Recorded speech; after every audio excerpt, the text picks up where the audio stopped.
of experience that actually allows a person to affirm their interest in earth science. It's the ability to go out and do field work and have that kind of primary contact with what you're studying is a huge attractor for many of us, and we thirst for it and we need it.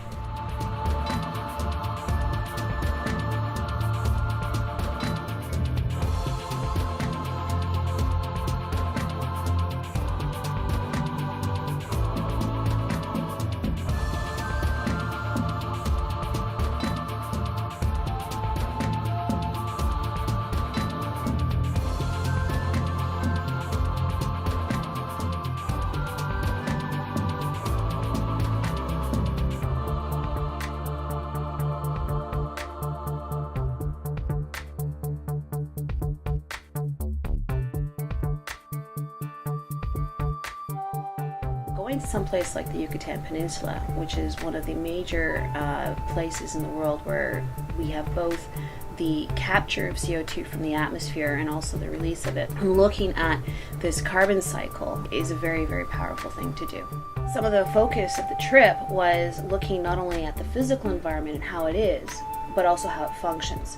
And so things become really interesting and complex because now we have to look at the hydrogeochemistry. We need to bring together the hydrology, which is the flow of water through the system, the geology, which is the structure and where those materials came from originally, and the chemistry, which are the controls and how that geological material gets dissolved and reworked. And a lot of that's also controlled by the biology. So nothing's ever simple, and as geologists, as earth scientists, we love complex systems.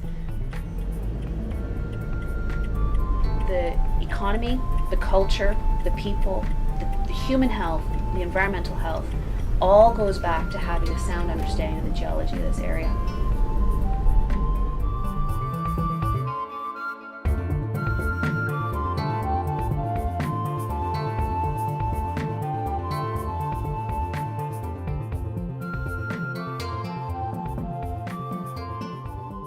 I'm personally interested in going into chemical oceanography, and I don't have very much fieldwork experience as far as like collecting water samples and taking water measurement scopes, and that was a large component of the trip. Actually, we took a profile of a river, took flow measurements.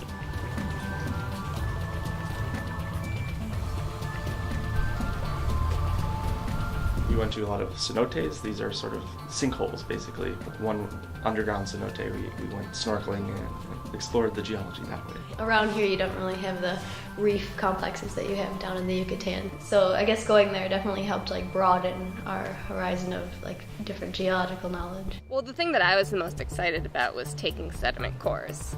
So essentially what we do is we stick a tube in the ground and plug up the top of it, kind of how you plug up the top of a straw and then pull out the water.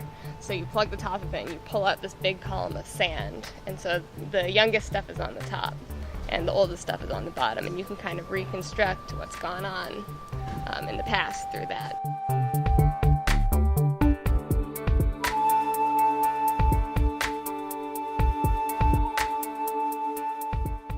I was talking to one of the guys around there, and he mentioned, this is paradise. People, you see all the pictures and the postcards, it's exactly like the postcards. My favorite part was probably the food. I'm eating just all sorts of Yucatan food and Mexican food, and very inexpensive but delicious tacos. It was a lot of overlap because all the activities that we did were somehow tied to earth science, and at the same time they were all just a blast. Cruising down the river is not exactly, that's certainly an awesome spring break activity, but we were also taking measurements at the same time. The overall idea of doing field work in Mexico out in the sun with all my friends and the grad students and professors and getting to learn outdoors rather than in the classroom was something that really attracted me to the trip. You're going to this awesome place, it's building enthusiasm, you're learning a lot of great things. But the other thing is it does build sort of morale in the department. You get to know people, you get to learn, what research they do, and it just, makes it a big, much happier family in a certain sense.